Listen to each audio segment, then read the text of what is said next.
Hola, Dios les bendiga. Bienvenidos a la clase número 38. La semana pasada terminamos el libro de Jueces, así es que esta semana vamos a comenzar con el libro de Ruth, el cual va a consistir solamente en una clase porque es un libro que tiene nada más que 4 capítulos, así es que los vamos a resumir y espero que se puedan gozar junto conmigo en esta enseñanza. Comenzamos. Vamos a comenzar, vamos a orar para presentar en la clase a nuestro Señor. Padre, te adoramos, Señor, te bendecimos, te damos gloria, te damos honra, Señor.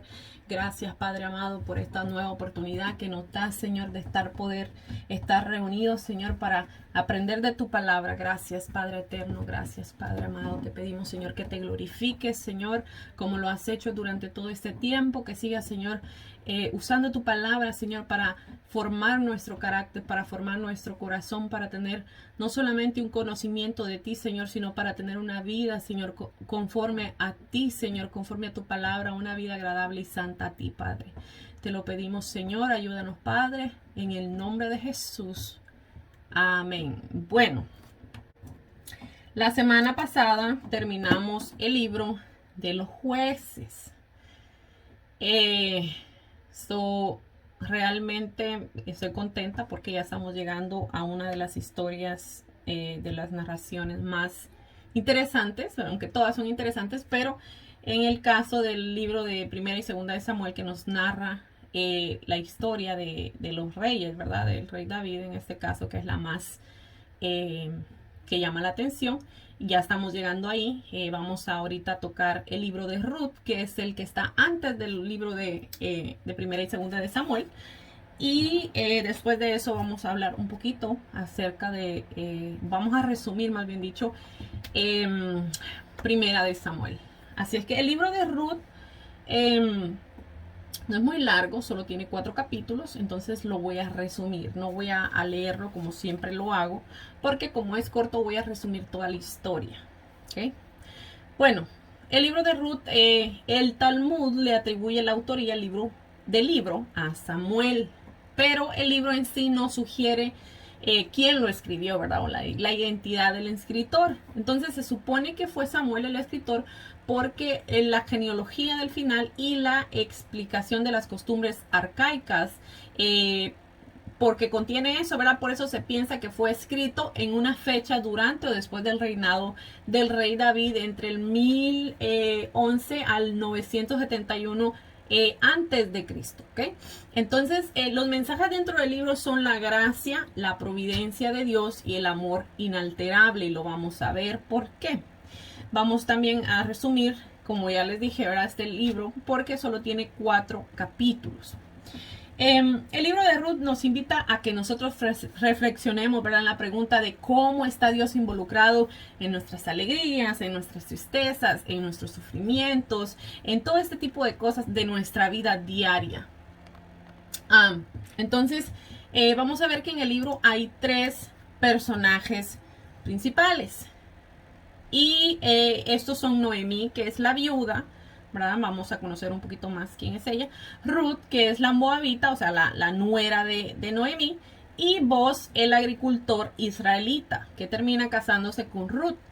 Su historia es contada en 4 capítulos, como les dije ya. Entonces, en el capítulo 1 se abre con la frase, en los días en los que gobernaban los jueces, ¿verdad? Y esto nos recuerda que realmente en el libro de los jueces, ¿verdad? En el periodo de los jueces era realmente catastrófico porque el pueblo iba de mal en peor, ¿verdad? Iba en una decadencia moral, en declive, ¿verdad? Y realmente nos recuerda eso, ¿verdad? Que ya vimos del libro de los jueces.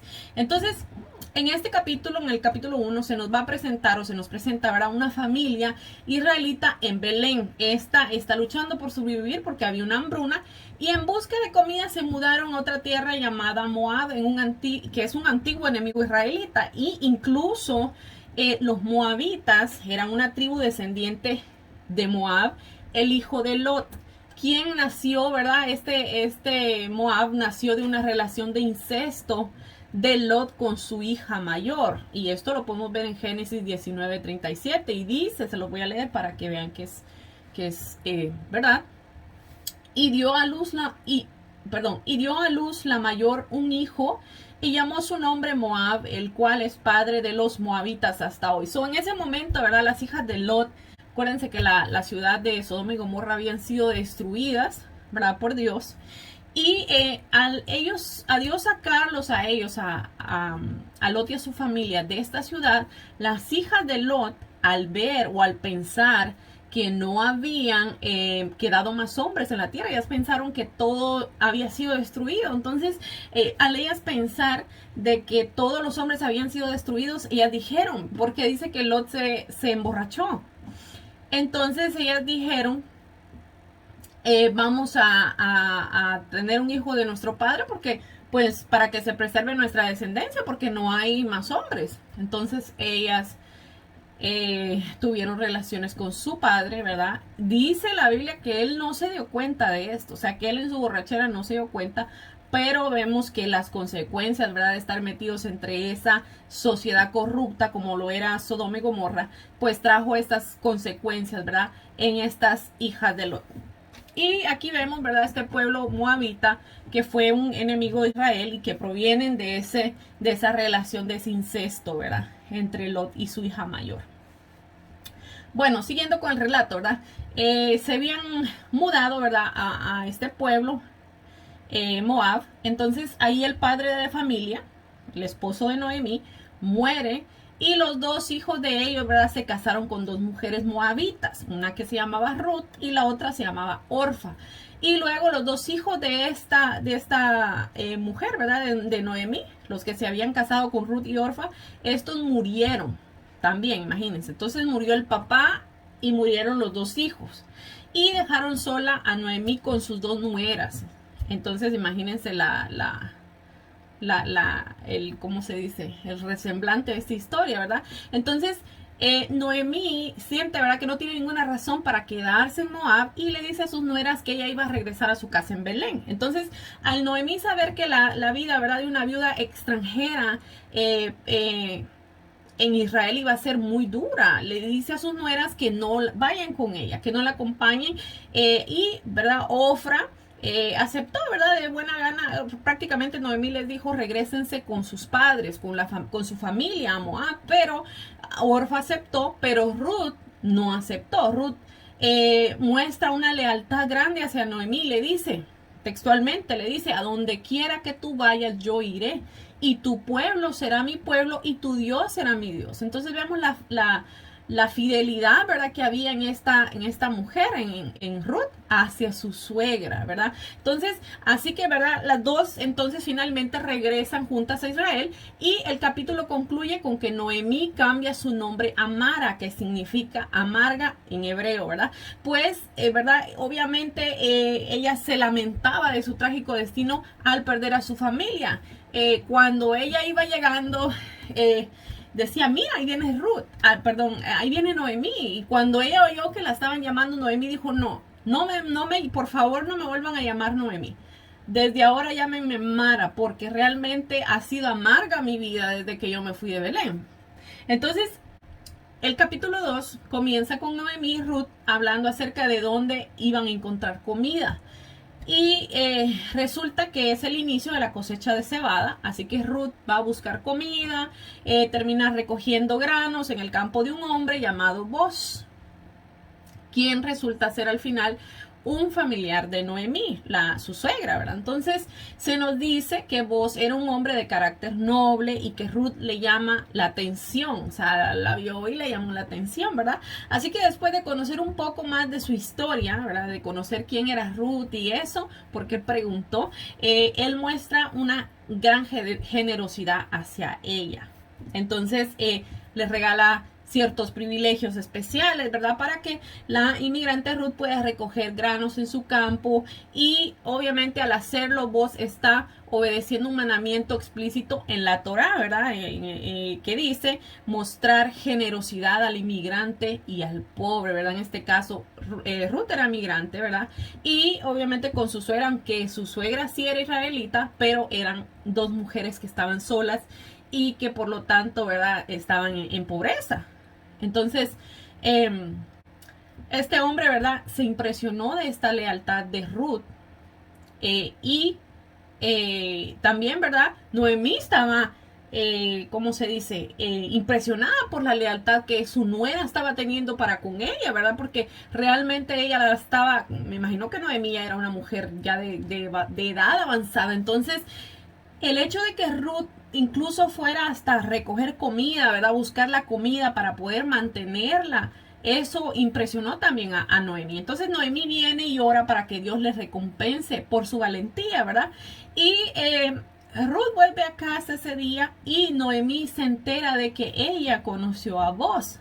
Así que Noemí le dice que Boaz es el redentor de su familia, ¿verdad? Porque Noemí sabía que Boaz era un pariente de ellos. Entonces, ¿qué significa esto? Bueno, el pariente redentor era una práctica cultural en Israel donde si un hombre, yo creo que esto ya lo habíamos hablado en alguna de las clases, donde si un hombre, ¿verdad?, en la familia moría y dejaba a su esposa sin hijos, en este caso Ruth no tenía hijos y tampoco la otra nuera de Noemí tenía hijos.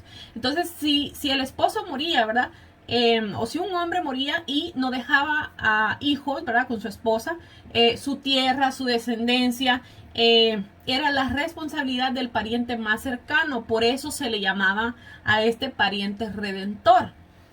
Entonces el pariente redentor debía casarse con esa viuda, tomar la tierra que ella tenía, ¿verdad? Y proteger a esa familia, o sea, trabajar la tierra, ¿verdad?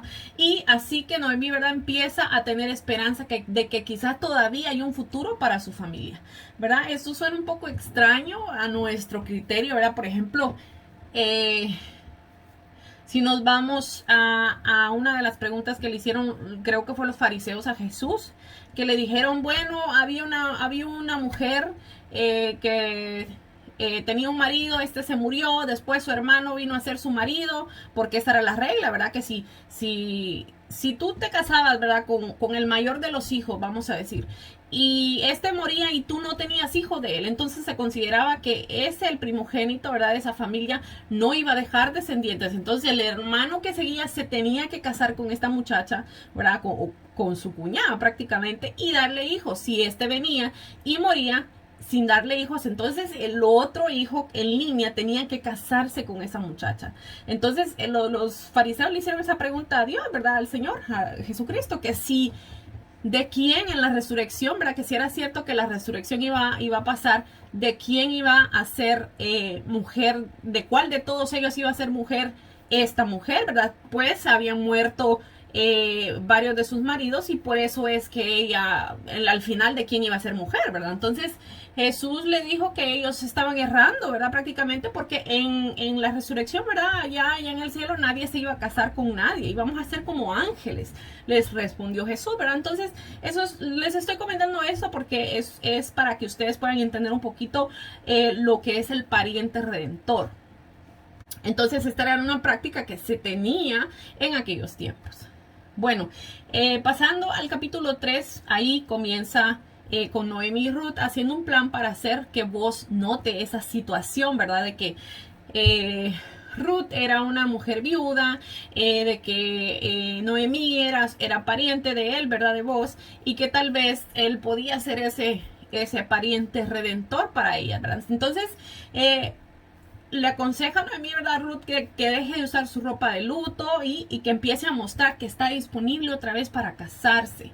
Entonces Ruth se va a buscar a Boaz a la finca durante la noche. Yo sé que este pasaje usted pueda llegar a pensar, bueno, qué cosa tan mala, ¿verdad?, que esta mujer se vaya a buscar a Boaz de noche. Pero no pasó nada ese día, prácticamente. Por lo menos no lo narra la Biblia, ¿verdad? Entonces dice que conforme Ruth se iba acercando, Boaz se despertó y quedó sorprendido, ¿verdad?, de que Ruth estuviera ahí. Entonces Ruth le comunica muy claramente cuáles son sus intenciones, ¿verdad? Y le pide a Boaz que redima a la familia de Noemí y que se case con ella. Y Boaz, de nuevo, ¿verdad?, queda asombrado por la lealtad de Ruth hacia su suegra, ¿verdad?, porque era una lealtad inquebrantable en ese tiempo, ¿verdad? Entonces Boaz le envía a Ruth, ¿verdad?, le dice, ¿sabes qué? Vete a tu casa y le dice también que es una mujer virtuosa. Entonces Boaz le dice a Ruth que espere hasta el día siguiente y que él iba a redimir tanto a ella como a Noemí, ¿verdad?, legalmente delante de los ancianos de la ciudad. Entonces Ruth regresó feliz a contarle a Noemí las buenas noticias. Imagínense, se iba a considerar, ¿verdad?, que si Ruth iba a tener un hijo con este hombre Boaz, se consideraba que ese era un nieto para Noemi. Entonces esta mujer tuvo que haber estado feliz, ¿verdad? Entonces el capítulo 4, en este capítulo se resuelve toda la historia, ¿verdad?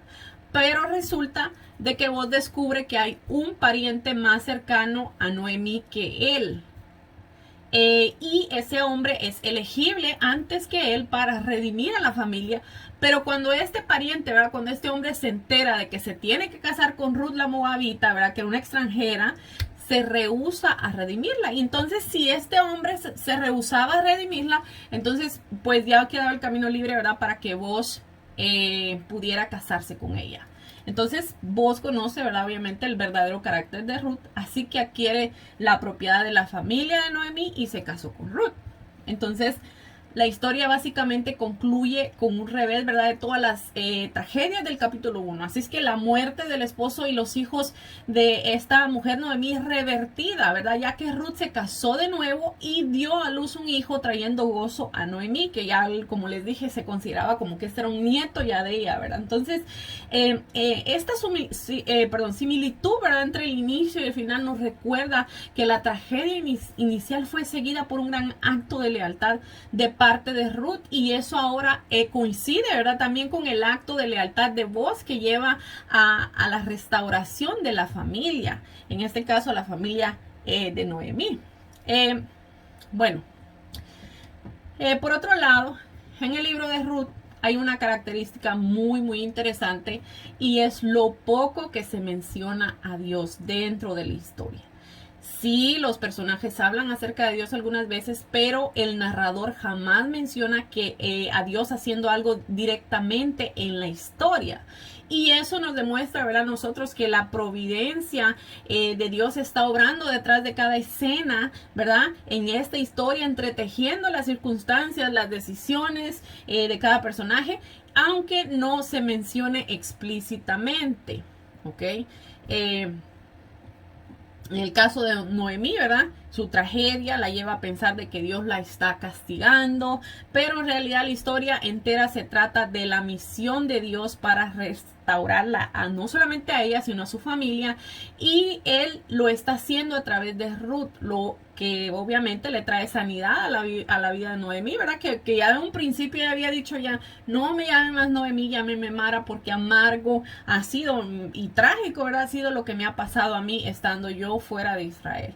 Entonces, pero verá, Boaz, un agricultor también lleno de generosidad y lealtad, también jugó un papel muy importante en esta historia. Entonces, asimismo, ¿verdad? Usa Dios la integridad de Boaz, combinada con la valentía de Ruth para salvar a Noemí y a su familia. Entonces esta historia explora la interacción de los propósitos y la voluntad de Dios con las decisiones y la voluntad humana, ¿verdad? Y en este es Dios, ¿verdad? Prácticamente entretejiendo obediencia fiel de su pueblo para traer al mundo sus propósitos redentores, y eso nos lleva al verdadero final de esta historia, ¿verdad? ¿Cuál es el final? Bueno, el libro de Ruth concluye con una genealogía mostrando cómo el hijo de Boaz y Ruth, llamado Obed, fue el abuelo del rey David, quienes forman parte del linaje del Mesías prometido, en este caso, ¿verdad? De nuestro Señor Jesucristo.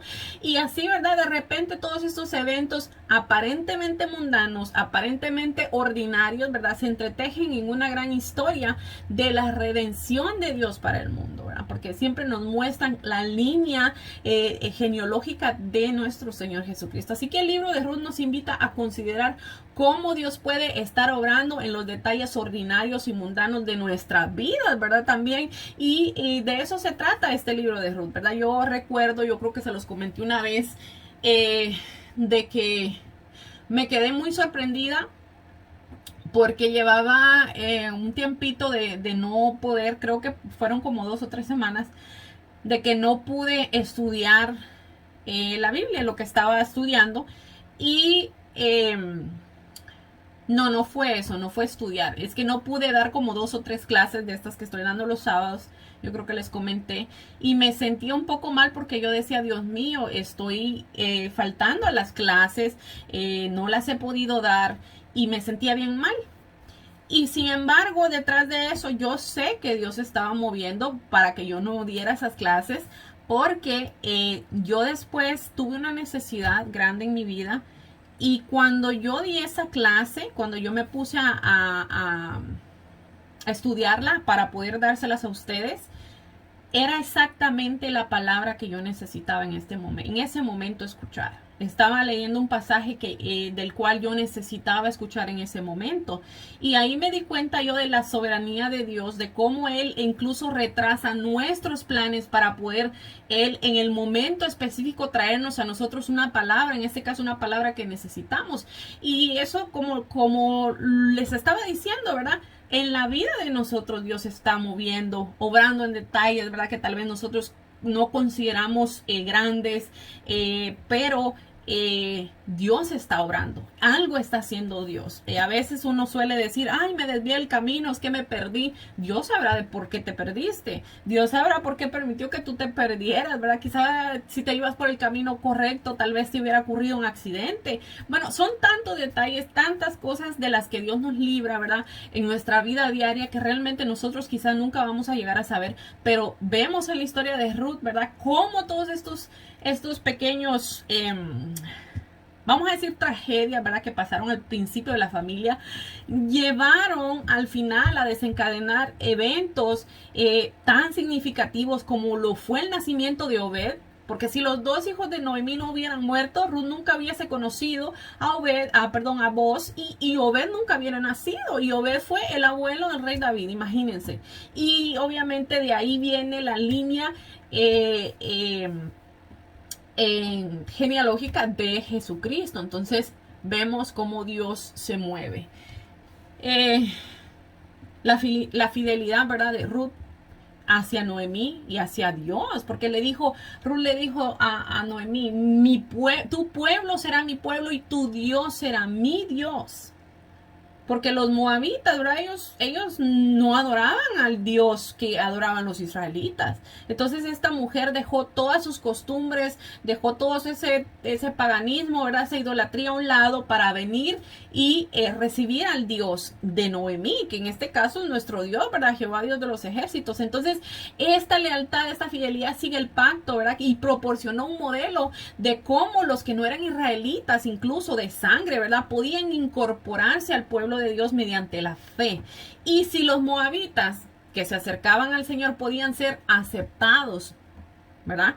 También había obviamente la esperanza para que los otros gentiles, tales como Dios dijo, pudieran acercarse a Él. En Isaías 56, 6 al 7 dijo Dios, dice, y a los hijos, dice, de los extranjeros que sigan a Jehová para servirle y que amen el nombre de Jehová para ser sus siervos, a todos los que guarden el día de reposo para no profanarlo y abracen, fíjese cómo dicen, abracen mi pacto, o sea, que no solamente lo oigan, sino que lo pongan en obra, ¿verdad? Dice, yo los llevaré a mi santo monte y los recrearé, o sea, los voy a volver a formar conforme a mis estatutos, prácticamente. Dice, en mi casa de oración, dice, imagínense, lo recrearé en mi casa de oración. Sus holocaustos y sus sacrificios serán aceptos sobre mi altar. Imagínense lo que era, ¿verdad?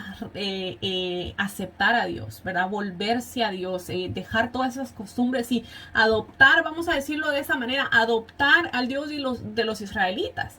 Dice que los iba a recrear en la casa de oración y que sus holocaustos, sus sacrificios iban a ser aceptos en su altar. Dice, porque mi casa será llamada casa de oración para todos los pueblos. Entonces vemos cómo, ¿verdad? Desde el principio Dios ya tenía este plan redentor, no solamente para su pueblo israelita, sino también para todos aquellos que querían abrazar ese pacto, que querían tener o que querían acercarse, ¿verdad?, al Dios poderoso que era el Dios de los israelitas. Y yo creo que a todas esas naciones les quedó claro quién era Dios. Porque Dios, ¿cuántas veces Dios no salvó a Israel? mostrando su poder, su dominio ante todas estas naciones, ¿verdad? Y cómo, me imagino yo, cómo es que estas naciones no se volvieron a Dios y dijeron, ¿saben qué? Estos dioses que nosotros tenemos no hacen nada de lo que hace el Dios de Israel. Entonces, ¿cómo no puedo yo explicarme cómo no se volvieron a Dios, aún viendo todos esos milagros? Cómo los israelitas ganaban todas esas batallas milagrosamente, al oír todas esas historias de cómo Dios sacó al pueblo de Israel de Egipto. Todo lo que aconteció en el trayecto, cómo ellos tomaron todas esas ciudades, realmente, ¿verdad? Fueron cosas que deberían de haber llevado a estos pueblos a querer por lo menos conocer quién era el Dios de Israel. Bueno, hasta aquí llegamos al libro de Ruth.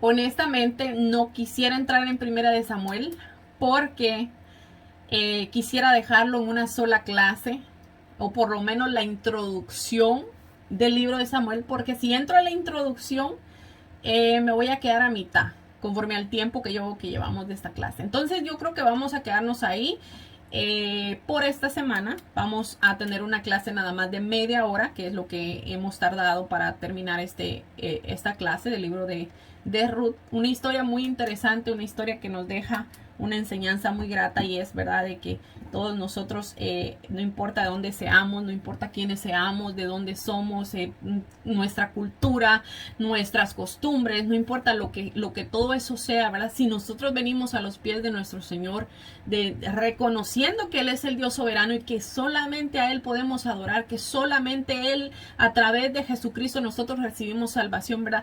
Todo lo demás de nuestra vida se queda a un lado. Y Dios, como decía aquí, la palabra nos va a recrear en su casa de oración, nos va a volver a formar, nos va a formar con un carácter espiritual, inclinado hacia Él, inclinado hacia su palabra, ¿verdad? Por eso es que la mayoría de ustedes que tal vez conocieron a alguien que no conocía al Señor y después miran el cambio que esa persona tuvo, ustedes van a notar ese cambio. ¿Por qué? Porque como lo dijo el Señor, ahí Él nos va a volver a crear, nos va a crear con un carácter conforme al suyo. Tal vez sí, claro, nosotros no somos perfectos, siempre va a caber la posibilidad de que cometamos errores, aún nosotros siendo cristianos, aún nosotros conociendo de la palabra del Señor, pero Dios día a día nos está transformando, nos está formando, y como dice ahí en su casa de oración, ¿verdad? Por eso todos es importante también nosotros como cristianos, ¿verdad? No apartarnos de esa oración, ¿verdad? Diaria que tenemos que tener con nuestro Señor, porque es ahí donde Dios está formando nuestro carácter, ¿verdad? Ahí nos da Dios el poder, ¿verdad? O como diríamos, nos recarga, recarga nuestras fuerzas espirituales para que nosotros podamos enfrentar todas esas fuerzas de maldad que vienen, ¿verdad? A querer acecharnos, a querer que nosotros volvamos atrás en nuestra vieja vida, en nuestros viejos anhelos, en nuestros viejos deseos, ¿verdad? Entonces, es una historia muy bonita que podamos nosotros compartir con ustedes, ¿verdad? Esa experiencia tan bonita de Ruth, y cómo esas circunstancias llevaron a un final realmente que me imagino yo que ni Ruth ni Noemí esperaban, pero al final, ¿verdad? Nos lleva a ver cómo se desencadenó ya en la genealogía del Señor Jesucristo, nuestro Señor. Bueno, hasta aquí llegamos. Gracias por estar en la clase, de verdad, yo sé que no se siente bien, pero por de salud, pero gracias por estar, porque yo sé que Dios va a recompensarle su esfuerzo y el hecho de haber estado aquí. Yo sé que estas palabras, lo que hemos leído en esta clase, va a cambiar algo en nosotros, va a darnos a nosotros la confianza de que aunque vengan cosas difíciles, podemos estar seguros que Dios está tratando con los detalles, y algo al final, ¿verdad? Si nosotros volvemos nuestro corazón a Dios, algo bueno Dios va a hacer de todo esto. Así es que Dios les bendiga, que Dios les guarde, y si Dios permite, nos vemos el sábado que viene. Adiós.